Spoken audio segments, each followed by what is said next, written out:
Hello, CRE 101, and welcome to a screencast on Chapter 6 of our Diesler text, which focuses on reasoning errors, more commonly known as fallacies. So, in an argument, we know that people give reasons to support their beliefs or opinions. But typically in arguments, lots of times verbal arguments, we arrive at typical errors in reasoning, and we call these errors in reasoning fallacies. And this chapter focuses, in this screencast, will focus on two types of fallacies. The first category are inadequate reasons, and the second category is fallacies that deliberately mislead. So the first 7 are our inadequate reasons categories. It consists, within this category is faulty analogies, false cause, ad hominem attacks, 2 wrongs make a right, the slippery slope, the straw man, and hasty conclusions or hasty generalizations.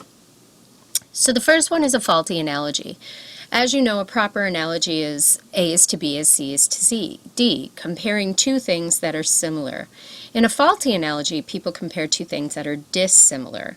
So an example will be that we should have subways in Phoenix. We should build a subway system in the Phoenix metro area because they work well in New York City.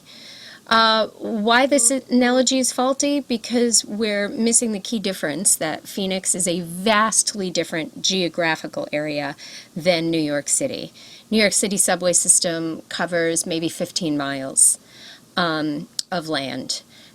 Phoenix is hundreds of square miles, and it would not work. Another example in advertising or in commercials is the PC Mac commercials, for those of you who remember those. If you're a PC user, you're somehow nerdy and stuffy and wear a suit all the time. But if you're a Mac user, you're super cool and young and hip.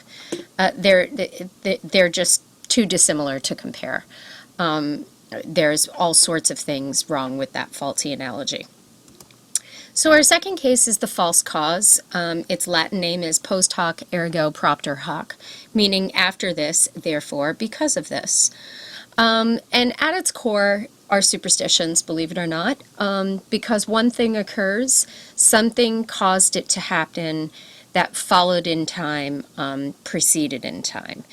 And we all know that 2 things can happen in time that are not related, although because they happen, right after another or within a certain amount of time, they seem related. So it would be like a black cat crossing your path in the morning, and then after that you do really poorly on a test. Well, it must be the black cat's fault because that you did poorly on the test, not that you could have forgotten to study or didn't do well because you're not feeling well. Another example would be, you fail a class because a teacher hates you. That's rarely the case. So that whole idea of, I broke a mirror, I'm going to have 7 years of bad luck, it's Friday the 13th, nothing good can happen today. Even horoscopes fall under this. When you think logically about horoscopes, how can everybody born on the same birth sign be having the exact same kind of day? The science and statistics behind it just don't add up. So false cause.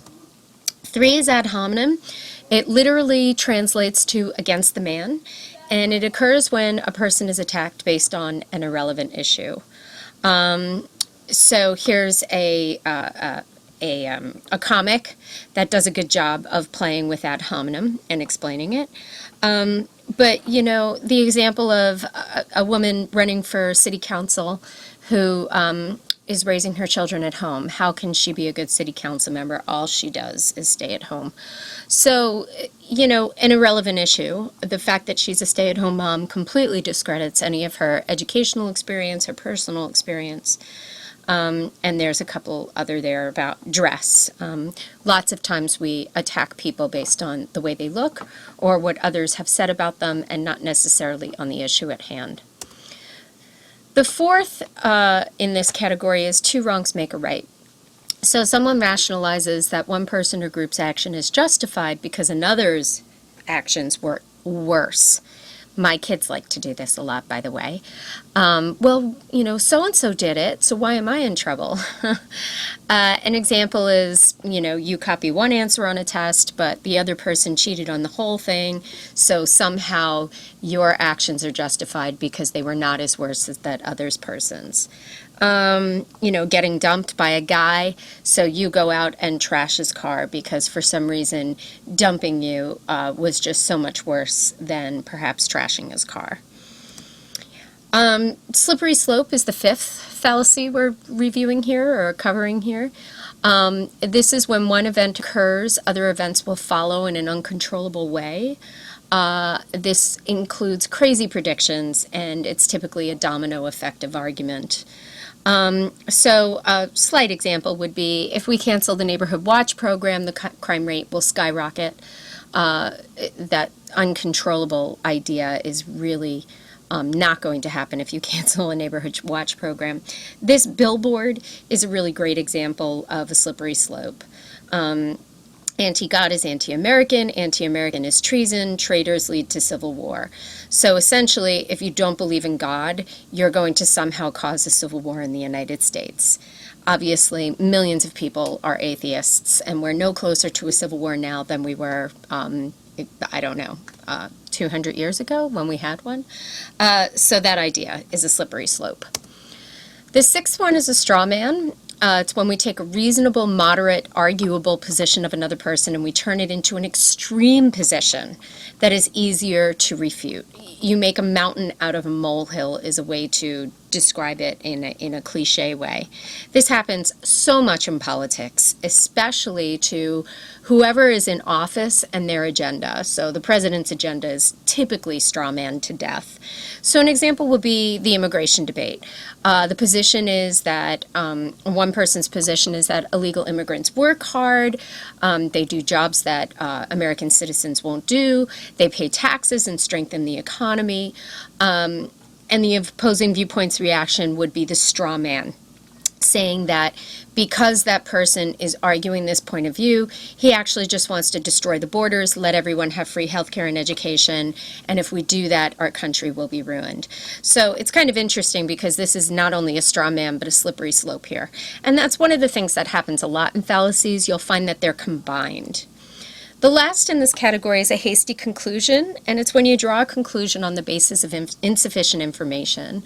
So you make a conclusion about somebody based on the way they look, what they say, what others say about them. Here's an example of having a person from the country of England. Therefore, she makes the hasty generalization or conclusion that, of course, that person wants tea because they're English. I have a friend who's from England. I've never offered him tea. He typically drinks water or whatever else I have in the house. So our second category are fallacies that deliberately mislead. And these include the red herring, ad populum, appeal to tradition, appeal to pity. This is also appeal to emotion, the false dilemma, equivocation, and begging the question. So our first is a red herring.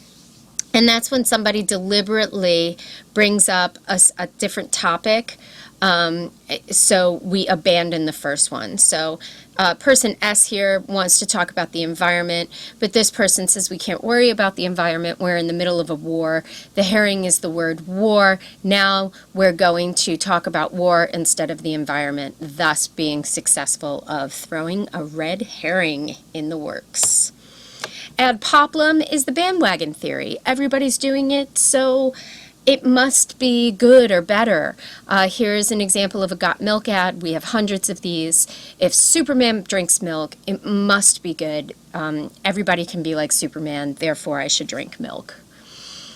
Appeal to tradition. We've always done it a certain way, so we're going to continue. Thanksgiving Day, eating turkey on Thanksgiving is an example of tradition. But here's a more recent one based on gay marriage, that the traditional family has been a mom and dad. Therefore, because of that, we should continue with that tradition.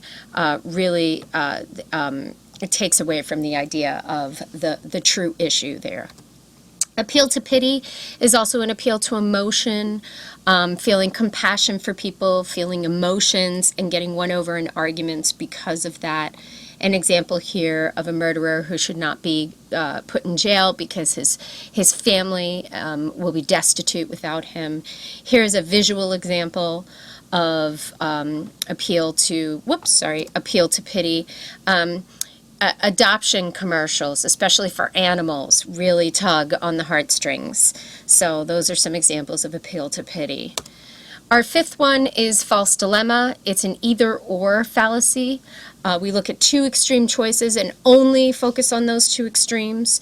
If you're old enough, you might remember this extreme in the Coke and Pepsi debate. You know, stuffing or potatoes, which one are you going to have for dinner? Which one do you like more? MasterCard is a false dilemma. You know, so looking at these, it's for everything else, there's MasterCard. No, there's also Visa and cash and going without. And here, Coke or Pepsi, how about neither? So again, creating a false dilemma. Sixth, is equivocation. It occurs when someone uses a different meaning of a word already discussed to win a point. Absolute vodka is a perfect example of this play on words. They use their name to use the word to actually mean absolute. So their ads are always an example of, you know, everything is better and everything is absolutely wonderful because of this vodka. Fighting for what you believe in would be another example. You don't physically, literally fight for what you believe in. It's a figure of speech. And then lastly, begging the question. It places the burden of proof on the other person. It answers a question with a question. Whoops, sorry about that. Let me get back to this. There we go. It's a circular question format. So an example would be a man asking a woman, do you love me? And instead of her saying yes or no, she pushes the question back. Well, do you love me? Here's another example. Your resume looks impressive, but I need another reference. So the person being interviewed says, Jill can give me a good reference. And the interviewer says, that's great, but how do I know that Jill is trustworthy? And Bill says, certainly I can vouch for her. So that's circular, right? Because he's relying on his information, but shouldn't he be relying on an independent source if he needs another reference? So a couple of examples of begging the question. So hopefully this gives you more examples and a better understanding of Chapter 6. Please read it carefully. The test is tricky. It's all matching. So you really do need to take the time to make sure that you understand the different fallacies in the different categories. You'll also have time to practice with this by finding some in advertising. So hopefully by the time you take the test, you'll be well equipped to look at reasoning errors and be able to tell the difference between them.